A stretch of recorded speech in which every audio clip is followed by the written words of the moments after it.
In this video, I'm going to show you how you can connect a hosting or domain to Netlify.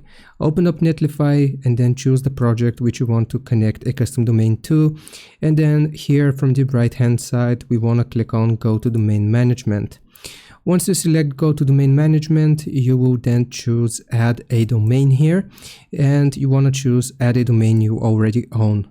Now we will need to go back to Hostinger. And here we will click on Domains. Go to your domain portfolio and just copy your domain name. Once you copy your domain name, you will go back into Netlify and just paste it and click on verify.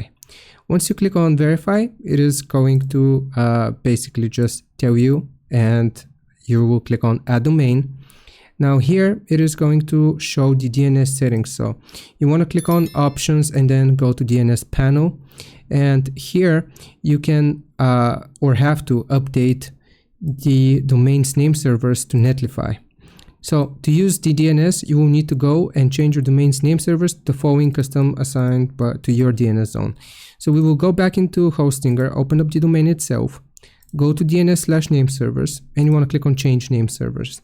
Here we will click on change name servers again, and all we need to do is to copy these name servers and paste them in the 4 fields which we have. So you will do that. Once you do that, you want to click on save, and that is going to begin verifying your domain. And once it's verified, you will be able to, you will have successfully connected it. I hope this helps. Leave a like and subscribe. I'll see you next time.